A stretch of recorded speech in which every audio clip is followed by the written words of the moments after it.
বিসমিল্লাহির রহমানির রহিম। সুপ্রিয় শিক্ষার্থী বন্ধুরা, আমি তোমাদের বিগত দুটি ক্লাসে প্রেজেন্ট টেন্সের চারটি tense, present indefinite, present continuous, present perfect, present perfect continuous চারটি করে ইংরেজি আমি তোমাদের শিখিয়েছি। এরপরে আমি পাস্ট ইনডিফিনাইটের পাস্ট টেন্সের past indefinite, past continuous, past perfect, past perfect continuous এই চারটি সেন্টেন্সের ইংরেজি সেন্টেন্স এবং তার বাংলা আমি গঠন করে দেখিয়েছি। আজ আমি তোমাদের সামনে ফিউচার টেন্সের এরকম future indefinite, future continuous, future perfect এবং ফিউচার পারফেক্ট কন্টিনিউয়াস টেন্সের করে দেখাচ্ছি। Future helping verb shall, will,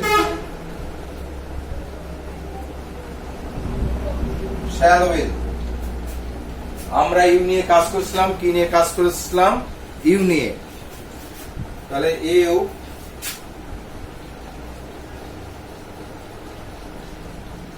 will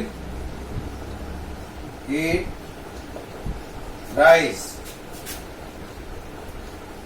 তুমি ভাত খাবে।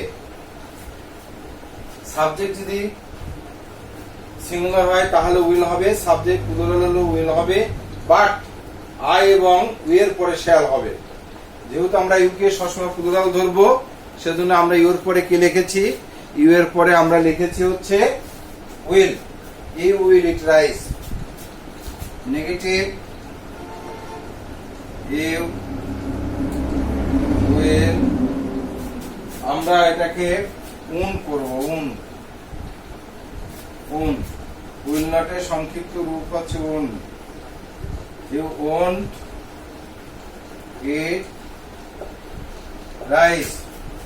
তুমি ভাত খাবে না।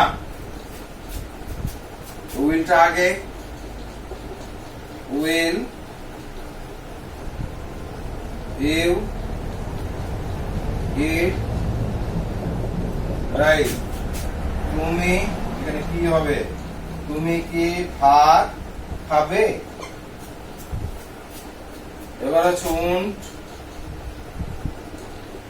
উন, ইউ ইট রাইস। তুমি ভাত খাবে কি না। তাহলে আমরা ফিউচার ইনডিফিনাইটের আমরা চারটি গঠন আমরা করা শিখলাম। Affirmative, negative, interrogative, negative interrogative, হ্যাঁ বোধক, না বোধক, প্রশ্নবোধক, প্রশ্ন ও না বোধক। You will eat rice, you won't eat rice, will you eat rice, won't you eat rice. ঠিক আছে বন্ধুরা, এবার আমরা future continuous tense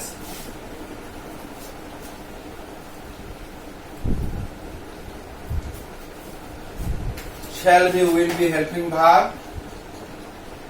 shall be oblique will be।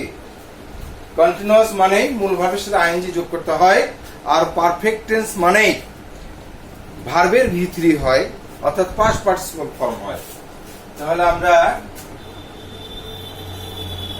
You will be eating rice. Bangla হচ্ছে তুমি ভাত খাইতে থাকবে। এখানে জায়গা না, আমরা এখানে লিখে নিলাম তুমি ভাত খেতে খেতে থাকবে। আমরা যদি খাতায় জায়গা না হয় তাহলে আমরা ইংরেজির পরে আমরা বাংলা লিখে নেব। নেগেটিভ ইউ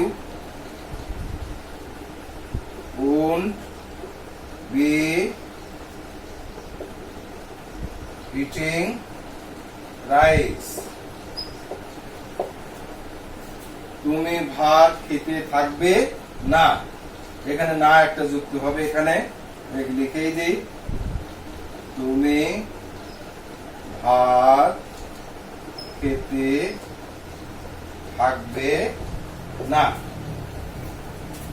প্রশ্নবোধক উইলটা আগে,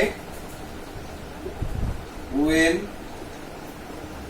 ইউ বি। আমি আগেই বলেছিলাম বি বিন সাবজেক্টের আগে যায় না, এখন আমরা দেখছি যে বিটা আগে যাচ্ছে না। Will you be eating rice? তুমি ভাত খেতে, তুমি কি ভাত খেতে থাকবে? থাকবে। এবার আমরা উনটা আগে নিয়ে আসবো, উন ইউ বি ইটিং রাইস? তুমি ভাত খেতে থাকবে কি না? তুমি ভাত খেতে থাকবে কি না?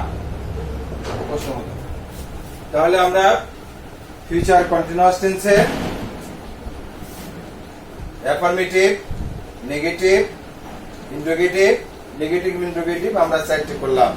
হ্যাঁ বোধক, না বোধক, প্রশ্নবোধক, প্রশ্ন এবং না বোধক। এইভাবে আমরা চারটি করে সেন্টেন্স আমরা করে দেখালাম। এবার আমরা যাই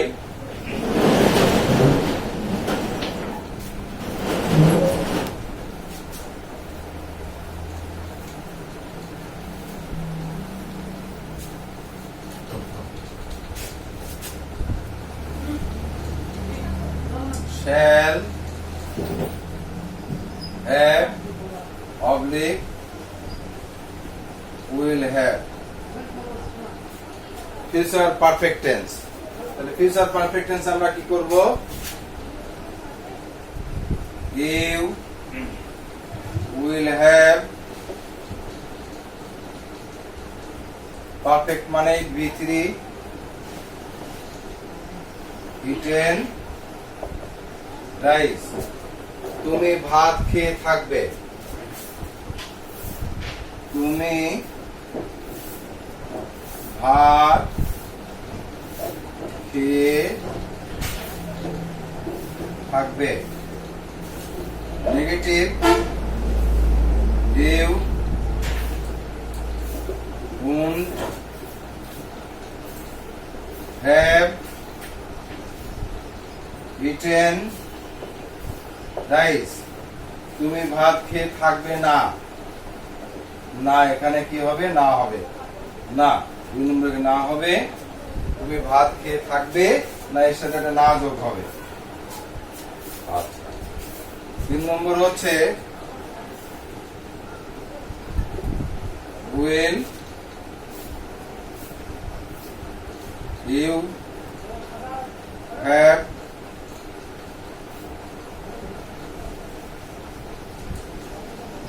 will you have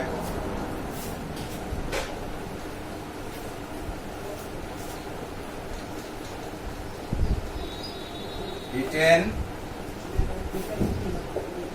rice? 4 number won't you have eaten rice? তাহলে আমরা কি করলাম? হ্যাঁ বোধক, না বোধক, প্রশ্নবোধক, প্রশ্ন না বোধক। এই আমরা 4টি সেন্টেন্স আমরা লিখলাম এবং 4টি সেন্টেন্সের আমরা বাংলা করব। না, কি, না, তুমি ভাত খেয়ে থাকবে, তুমি ভাত খেয়ে থাকবে না, তুমি কি ভাত খেয়ে থাকবে, তুমি ভাত খেয়ে থাকবে কি না। ঠিক আছে বন্ধুরা, আমরা ফিউচার পারফেক্ট টেন্স করলাম, এবার আমরা করব future perfect continuous tense. Future perfect continuous টেন্সের হেল্পিং ভার্ব হচ্ছে shall have been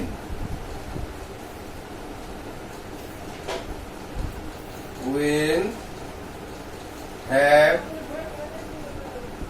been তাহলে আমরা কি লিখবো এখানে you will have been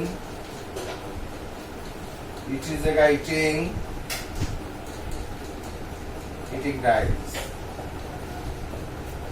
You will have been eating rice. তুমি ভাত খেতে থাকবে। অর্থাৎ ফিউচার কন্টিনিউয়াস টেন্সে যা হয়েছিল ফিউচার পারফেক্ট কন্টিনিউয়াসে একই বাংলা হবে। তাহলে আমরা নেগেটিভ হবে you won't have been eating